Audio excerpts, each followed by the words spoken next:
The movie starts with a boy named Ricky being taken to a foster house by Child Welfare Services officer Paula and a police officer named Andy. The foster house is run by Bella and her husband Hector. Paula explains to Bella that Ricky can sometimes be a nuisance, as he has a history of stealing, running away, throwing rocks, loitering, and other bad stuff. However, she believes that a change of scene will straighten the boy out. Bella, who seems very warm and compassionate, is also enthusiastic about Ricky and feels like he's going to be okay with her. Meanwhile, Ricky examines the foster house and immediately gets back into the car, claiming that he doesn't like his new home. Since the foster care is on an isolated farm in the countryside, Ricky doesn't want to live there. However, when Officer Paula threatens to leave him on the streets, he reluctantly steps out of the car. She then tells him that she'll come every 8 weeks to inspect if he has improved or not. After a while, Bella's husband Hector arrives with a hunted boar on his back.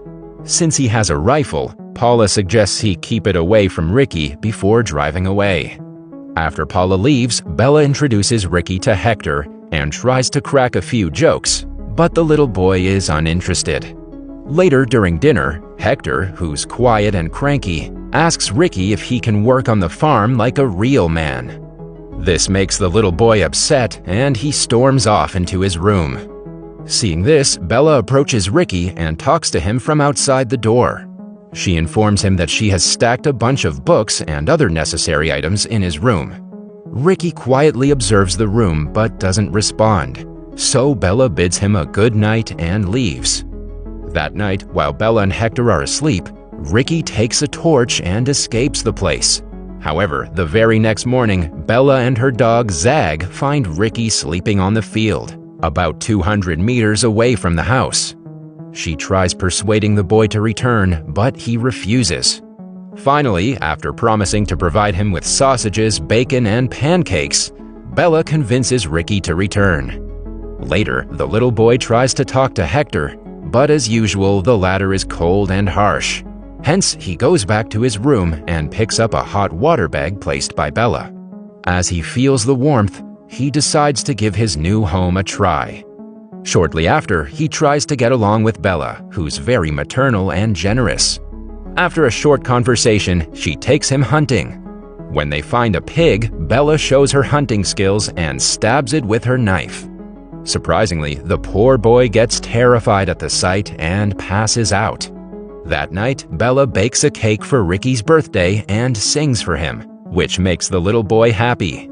He's even happier and grateful when Bella and Hector present him a lovely dog as a birthday gift. Ricky can't thank the couple enough because it's the first time he's ever celebrated a birthday. Before going to bed, he tells Bella that he's happy to have found them and promises not to run again. In the next scene, Ricky plays with his new dog, who he's named Tupac. Just when we see Ricky showing his childlike nature after receiving so much love and affection from Bella, something unexpected and sad happens. He finds Hector crying over Bella's dead body after she unexpectedly collapsed while hanging the washed clothes. After Bella's funeral, Hector receives a letter from Paula stating that without Bella, he can't continue Ricky's custody. Hence, she will arrive next week to pick Ricky up and find him a new home. However, the little boy doesn't want to leave as he's already made himself comfortable at the house. After a while, Hector approaches him and mentions that he will be venturing into the woods for a few days. Ricky insists on going also, but Hector refuses to take him.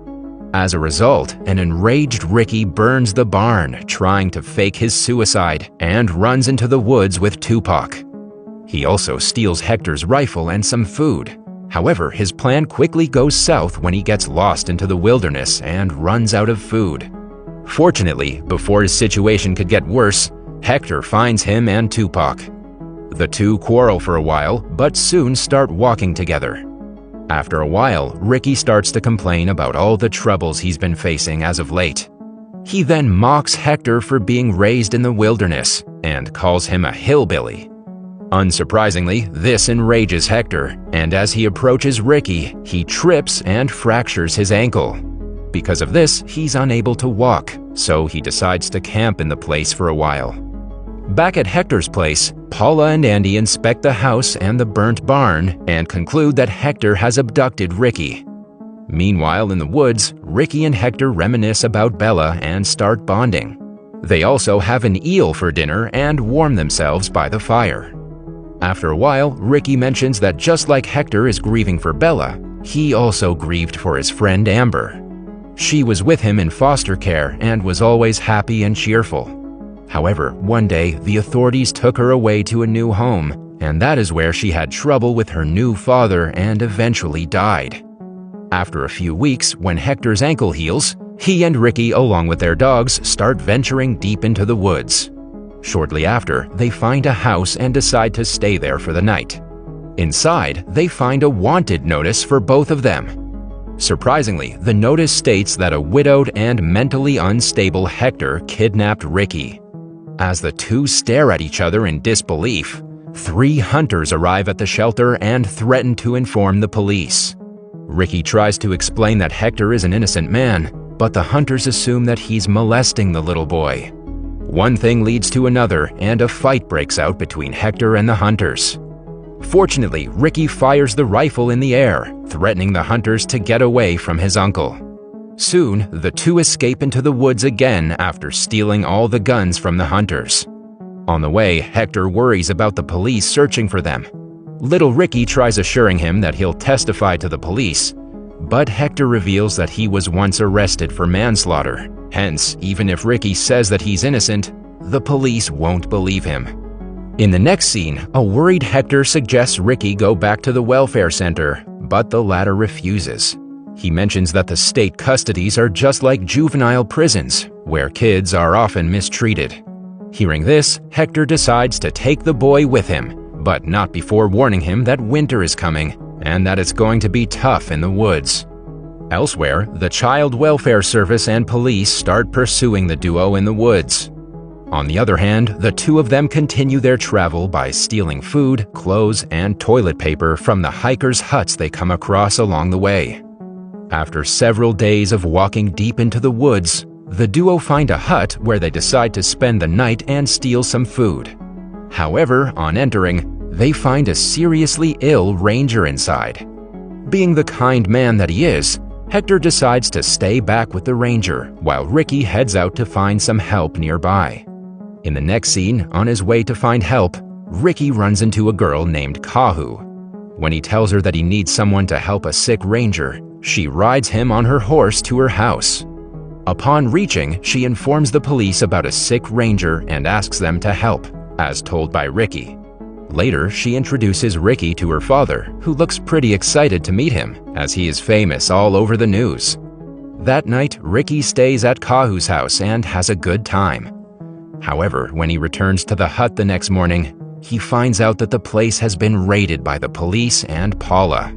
Scared, Ricky makes his way back into the woods, following the water that leads to the higher grounds, as told by Hector previously. Sadly, on the way, he's caught by Paula and Andy. Paula tries to entice the boy with nuts and chocolate, and also assures to not take him to juvenile prison if he reports to the authorities that Hector sexually assaulted him. However, Ricky refuses and runs away. After a while, he manages to find Hector by following him through the water trails. The two have an emotional reunion and then continue their journey through the woods. Unfortunately, as they walk a bit further, they encounter a boar that kills Hector's dog Zag. Although Hector is able to put down the beast, they're approached by another one soon. This time, Ricky takes out his rifle and manages to shoot it in the nick of time. After burying Zag, Ricky, who's been carrying Bella's ashes all along, shows them to Hector. Following this, the duo heads to a waterfall high in the mountain range and scatters her ashes, as it was her last wish before dying. After some months, winter arrives and the two of them walk in the snowy bushes. One day, they notice some police officers in the woods hunting for them. However, they manage to hide themselves and reach far away.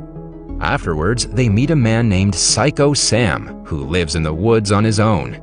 Sam offers the duo to join him and stay at his rugged place as long as they like. Even after learning about the two being hunted by the police, Sam chooses to help them. At night, the two have trouble sleeping, so they decide to talk. Ricky writes a poem about Hector and reads it out to him, which the latter loves. While they remember and talk about Bella, Ricky asks why Hector never had any kids with her. Hector hesitantly replies that it was because of his infertility.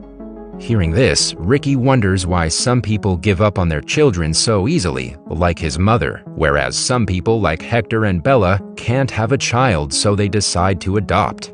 When he gets upset, Hector comforts him by saying that his mother probably was very young and naive, so she didn't want to take responsibility.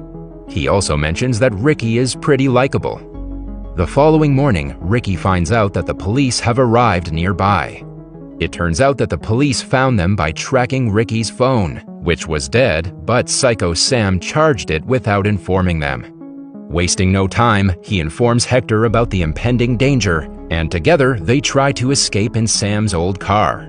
While the duo and Tupac drive away, Sam decides to distract and halt the police in order to buy the two some time to escape. In the next scene, Ricky and Hector drive through the woods with a bumpy ride until they reach the mountains. Shortly after, they're chased by several police cars and helicopters. Now that they're surrounded by the police, Paula asks them to surrender. However, the two of them turn the car in a different direction and manage to escape. Soon, they crash the car and Hector hurts his leg. At the same time, the police also arrive, and Hector finally decides to give up. Upset about the betrayal, Ricky starts shouting in front of the police that he is a molester. While Hector surrenders and walks towards the police, Ricky points the rifle at him and asks him to stick by because they're a family. However, Hector refuses to stay. Just then, the same hunter from before arrives and gets ready to fire at Hector, but a police officer pushes him to the ground. This causes the hunter to fire into the air, and as a result, Ricky gets scared and inadvertently shoots Hector, injuring him. After the commotion, the police finally arrest Hector while Ricky is taken away by Paula. Luckily, a few days later, Kahu's family gets custody of Ricky. The little boy is overjoyed to get a new family and home. In the following scene, Hector is released from jail and starts to live in a rehabilitation center. One day, Ricky goes to see him and apologizes. He also invites him to join Kahu's family and help them in their farms. Hector, who had been hating the rehab, agrees immediately. Moreover, he tells a poem that he had written and memorized for Ricky. After this, the two hug each other and share an emotional moment. At the end of the movie, the duo again head into the woods, looking for a new adventure. That was all from the video. I hope you liked it. Subscribe for more content like this, and hit the like button to help us out. Also, leave a comment if you want us to recap your favorite movie. Until next time, take care.